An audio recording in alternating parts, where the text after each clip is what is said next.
नमस्कार आदरणीय पालक आणि विद्यार्थी मित्रांनो. परत एकदा स्वागत आहे तुमचं मेडिकल सिम्प्लिफाईड या चॅनलवरती. चॅनलवरती नवीन असाल तर चॅनलला सबस्क्राईब करायला विसरू नका. सबस्क्राईब जरी केला असेल तर चॅनलवरती क्लिक करा आणि क्लिक केल्यानंतर जे बेल नोटिफिकेशन आहे ते दाबायला विसरू नका. कारण जे पण लाईव्ह सेशन आपले चालत असतात, त्याच्यासोबतच जे पण व्हिडिओ येत असतात, ते तुमच्याकडे पोहोचले पाहिजे. त्याच्यासाठी चॅनलला सबस्क्राईब करायला विसरू नका. त्याच्यासोबतच तुम्ही बेल आयकॉन नोटिफिकेशन दाबायला विसरू नका. आज आपण या व्हिडिओमध्ये सविस्तरपणे चर्चा करणार आहोत, की तुमचे मार्क किती आहे, म्हणजे किती आहे, तर तुम्हाला तर ते माहीतच आहे किती मार्क आहे आपल्याला. तर त्या हिशोबानुसार तुमचं ऑल इंडिया रँक किती येईल, एक टेंटेटिव्ह, ठीक आहे, टेंटेटिव्ह सांगत आहे, एक्सपेक्टेड सांगत आहे आणि त्याच्यासोबतच तुमची एस-एम-एल रँक. एस-एम-एल रँकचा अर्थ काय आहे, की महाराष्ट्रामध्ये तुमचं स्टेट मेरिट लिस्ट काय आहे, स्टेट मेरिट नंबर काय आहे, ते आपण या व्हिडिओमध्ये सविस्तरपणे जाणून घेणार आहोत. तर व्हिडिओच्या शेवटपर्यंत बघा, कारण याच्यामध्ये तुम्हाला सगळी क्लॅरिटी आली पाहिजे. ठीक आहे. तर त्याच्या अगोदर एक महत्त्वाची सूचना तुम्हाला ज्यांना मेडिकल सिम्प्लिफाईड या चॅनलवरून आपल्याकडून काउन्सिलिंग करून घ्यायची असेल, तर तुम्ही मला डायरेक्टली 7887559633 या नंबरवरती कॉन्टॅक्ट करू शकता अथवा माडा कॉलनी भोकरदन इथं तुम्ही काय करू शकता, व्हिजिट देऊ शकता. याच्यामध्ये तुम्हाला काय भेटणार आहे, तर कंप्लीट काउन्सिलिंग ₹5,000 मध्ये भेटणार आहे रिझल्टच्या अगोदर. रिझल्टच्या नंतर ही फीस तुमची वाढून जाणार आहे. ₹7,000 ती होऊन जाणार आहे रिझल्टच्या नंतर. ठीक आहे. पण रिझल्टच्या अगोदर जर का तुम्ही घेतली तर तुम्हाला फक्त ₹5,000 लागणार आहे. याच्यामध्ये पर्सनलाइज करियर रोड मॅप तुम्हाला बघण्यास मिळणार आहे. त्याच्यासोबतच स्मार्ट सीट अलॉटमेंट बघण्यास मिळणार आहे. कॉलेज कोर्स आणि मॅचिंग, डाउट सॉल्व्हिंग तुमची 24 तास होणार आहे. त्याच्यानंतर डॉक्युमेंट तुम्हाला जे पण लागत आहे त्याच्याबद्दल सविस्तर माहिती दिली जाणार आहे. त्याच्यानंतर वन टू वन मेंटरशिप हा खूप महत्त्वाचा मुद्दा आहे. म्हणजे मी स्वतः तुम्हाला गाईड करेल. प्रत्यक्ष मी स्वतः तुम्हाला बोलेल, कोणताच एजंट आपल्यामध्ये राहणार नाही. ही अगदी महत्त्वाची गोष्ट. त्याच्यानंतर college list depending upon your priority and budget. हे सगळ्यात महत्त्वाचा मुद्दा असतो, की जी कॉलेज लिस्ट असते ती कॉमन नसते. आपली सगळ्यांची वैयक्तिक असते. जे पण विद्यार्थी आहेत त्या सगळ्या विद्यार्थ्यांची वैयक्तिक लिस्ट तुम्हाला देण्यास येत असते. ठीक आहे. याच्यानंतरची गोष्ट आपण करून घेऊया, की ब्रांच प्रिडिक्शन आणि गाईडन्स म्हणजे तुम्हाला कोणतं हे लागत आहे, कोणते कोर्स लागत आहे, त्याबद्दल सविस्तर माहिती तुम्हाला इथं दिली जात असते. आता कॉलेजमध्ये लागल्यानंतर असं खूप सारं असतं, की आम्ही सोडून देणार का तुम्हाला? तर नाही.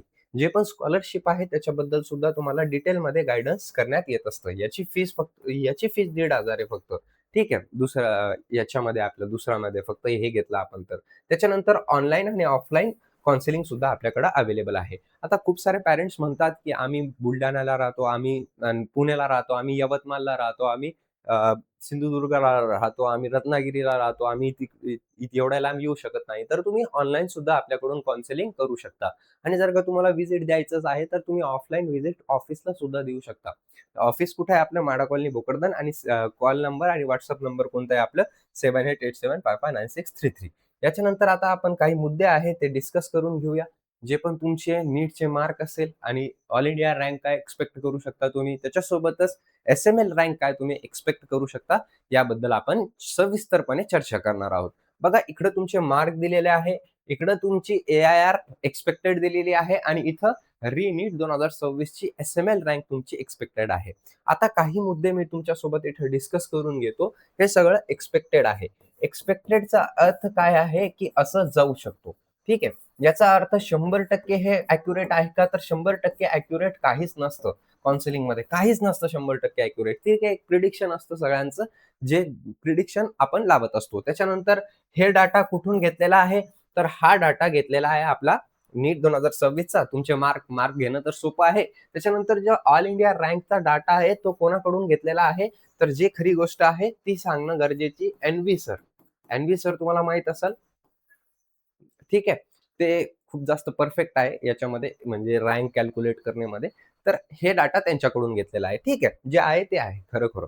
त्याच्यानंतर एक्स्पेक्टेड रँक जर का सांगितली आपण, एक्स्पेक्टेड रँक म्हणजे मी एस-एम-एलची एक्स्पेक्टेड रँक काय येऊ शकते, हे डाटा कुठून घेतलेला आहे, तर मागच्या वर्षी या रँकवरती किती एस-एम-एल आली होती, त्याच्यावरून हा डाटा घेतलेला आहे. आता म्हणजे मागच्या वर्षी हा तर स्वतः मी डाटा काढलेला आहे. तर हे जे डाटा आहे, तो साहजिक कोणी पण काढू शकतो. हा डाटा आपण एन-व्ही सर कडून घेतलेला आहे. पण हा डाटा जो आहे तो मी स्वतः काढलेला आहे एस-एम-एलचा. कारण महाराष्ट्रामध्ये मी परफेक्ट आहे. महाराष्ट्रामध्ये आपण परफेक्ट आहे. तर हा जो SML रँक आहे, आता सगळ्यात अगोदर समजलं तुम्हाला कुठून काढलेला आहे, 100% ॲक्युरेट आहे का? तर नाही. का ॲक्युरेट नाही? कारण रँक चेंज झाली तर SML पण साहजिक चेंज होणार आहे. पण एवढ्या रँकवरती मागच्या वर्षी एवढी SML आली होती, हे तुम्ही मात्र नक्की बघू शकता. कुठून बघू शकता? तर काय करायचंय तुम्हाला 2025 जायचंय CET सेलवरती आणि तिथून काय करून घ्यायचंय, SML लिस्ट तुम्हाला डाउनलोड करून घ्यायची. तिथून तुम्हाला ऑल इंडिया रँक बघून घ्यायची. 1 ते 35 मध्ये किती आली होती, तर ते तुम्हाला ऑटोमॅटिकली कळून जाईल. पण मी तुमच्या समोर डायरेक्ट डाटा दाखवलेला आहे. चालेल. आता याच्यानंतरची गोष्ट आपण केली तर SML म्हणजे काय असतं सगळ्यात अगोदर हे डिस्कस करणं अत्यंत गरजेचं. SML म्हणजे महाराष्ट्रामध्ये आलेली तुमची रँक, स्टेट मेरिट लिस्ट सुद्धा आपण याला म्हणू शकतो. याला आपण स्टेट मेरिट लिस्ट असं म्हणतो. आणि ही जी रँक असते ती काय असते, स्टेट मधून तुमचा नंबर कितवा आहे स्टेट कोटासाठी ते इथे तुम्हाला दाखवल्या जात असतं SML वरती. तर SML वरती खूप काही डिपेंड करत असतं. ठीक आहे, चालेल. याच्यानंतर 2026 SML रँक एक्सपेक्टेड हे इकडे आहे. तर 720 ते 700 मार्क ज्यांना येत असेल, जे पण विद्यार्थी असेल त्याची ऑल इंडिया रँक 1 ते 35, ऑल इंडिया रँक 1 ते 35 येऊ शकते आणि 1 ते 10 SML त्यांचा येऊ शकतो. आता 700 ते 650 मार्क असेल तर तुमची ऑल इंडिया रँक 35 म्हणजे 700 वरती 35 येऊ शकते. तर जसं जसं खाली गेला आपण 690, 680 तशी तुमची रँक काय होईल, वाढत जाईल. 3485 पर्यंत तुमची ऑल इंडिया रँक येऊ शकते. चालेल. याच्यानंतरची गोष्ट SML किती येऊ शकतो तुमचा महाराष्ट्रात, जर का तुम्हाला 750 ते 700 मार्क असेल तर 10 ते 283. ओके. आता 650 ते 600 मार्क असेल तुम्हाला, तर साहजिक बघितलं आपण तर ऑल इंडिया रँक 3,0485 ते 18,140 अशी येऊ शकते. आणि जर का आपण एक्सपेक्टेड रँक SML रँक जर का कॅल्क्युलेट केली तर 286 ते 393 ऑल इंडिया SML तुमची येऊ शकते. त्याच्यानंतर 600 ते 550 मार्क जर का तुम्हाला असेल तर 8,140 म्हणजे 600 वरती 8,140 येऊ शकते.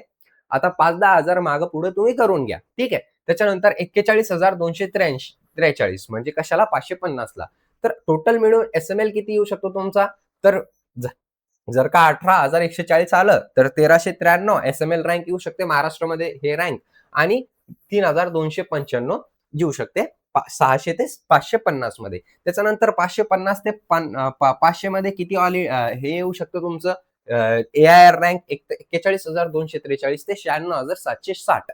आता याच्यानंतर SML रँक काय येऊ शकतो तुमचा 3,295 ते 8,158. आता याच्यानंतर आपण गोष्ट करून घेऊया 500 ते 450. खूप सारे विद्यार्थी याच स्कोर मध्ये आहे. हे 3 स्कोर मध्ये आहे खूप सारे विद्यार्थी. ठीक आहे, हे 3 स्कोर मध्ये. तर बघून घ्या. तर 500 ते 450 मार्क जर का तुम्हाला असेल तर तुमची ऑल इंडिया रँक शक्यतो 96,760 ते 1,65,000 जाऊ शकते. म्हणजे 450 ला 1,65,000 आणि 500 ला 96,760 एवढी तुमची ऑल इंडिया रँक जाऊ शकते. कळालं? ओके. याच्यानंतर SML रँक काय येऊ शकते 8,158 ते 13,436. त्याच्यानंतर 450 ते 400 मार्क जर का तुम्हाला असेल तर तुमचं, एक मिनिट थांबा, 400 किती, 450 ते 400 मार्क ना, हा, 450 ते 400 मार्क जर का तुम्हाला असेल तर तुमची ऑल इंडिया रँक 1,65,000 ते 2,35,000 अशी जाऊ शकते, एक्सपेक्टेड सांगत आहे. आणि SML सांगितले आपण तर 13,436 ते 18,893 अशी SML सुद्धा तुमची जाऊ शकते. याच्यानंतरची गोष्ट 400 ते 350 मार्कच्या मधोमध्ये येत असेल तुमची तर 2,35,000 ते 3,32,000 पर्यंत ऑल इंडिया रँक तुमची जाऊ शकते. 18,193 ते 24,210 तुमचं काय येऊ शकतं, SML येऊ शकतं. त्याच्यानंतर 350 ते 300 मार्क जर का तुम्हाला असेल तर ऑल इंडिया रँक 3,32,000 ते 4,58,000. आता इथं बघा किती विद्यार्थी वाढले, 1,00,000 विद्यार्थीचं गॅप आलं 50 मार्क मध्ये, कारण या मार्कवरती खूप सारे विद्यार्थी असतात 300 ते 350 मध्ये. चालेल. तर 2,00,000 किती, 24,210 ते 31,873 तुमची SML जाऊ शकते. त्याच्यानंतर 300 ते 280 मार्क जर का तुम्हाला असेल तर तुम्हाला 4,58,000 ते 4,93,000 तुमचं काय जाऊ शकतो, 4,93,000 तुमचं हे जाऊ शकतो ऑल इंडिया रँक. आणि SML तुमचं 31,873 ते 33,855. ठीक आहे. आता याच्यानंतर 280च्या खाली असेल तुम्हाला तर साहजिक आहे की 4,93,000च्या खाली तुमची ऑल इंडिया रँक येणार आणि 33,855च्या खाली तुमचं काय जाणार, SML रँक जाऊ शकतो. आता हे 100% बरोबर आहे का, तर नाही. अगोदरच सांगून देतोय, क्लिअर एक्सपेक्टेड आहे. डाटा पण कुठून कुठून घेतलेला आहे, हा कुठून घेतलेला आहे? एन-व्ही सर, ज्यांनी खूप चांगलं प्रिडिक्शन केलेलं आहे. एन-व्ही सर तुम्हाला माहीत असेल. तुम्ही त्यांचे लेक्चर सुद्धा बघितलेले असेल. एन-व्ही सर कडून हा डाटा घेतलेला आहे मार्क आणि रँकचा. आणि जो आपला एस-एम-एल आहे तो काढणं खूप जास्त कठीण नाही. तर सरळ-सरळ आपण काय करत असतो, जे एस-एम-एल ऑल इंडिया रँक आलेली आहे, तेच आपण एस-एम-एल लिस्टमध्ये बघत असतो, की त्यांची एस-एम-एल काय होती या ऑल इंडिया रँकवरती, तर आपल्याला साहजिकपणे कळून जात असतं. ठीक आहे. So thank you so much. Have a great day. I hope तुमच्या रँकनुसार तुम्हाला बेस्ट पॉसिबल कॉलेज अलॉट व्हावं आणि त्याच्यासाठी तुम्ही काय करू शकता 7887559633 या नंबरवरती कॉन्टॅक्ट करू शकता. धन्यवाद.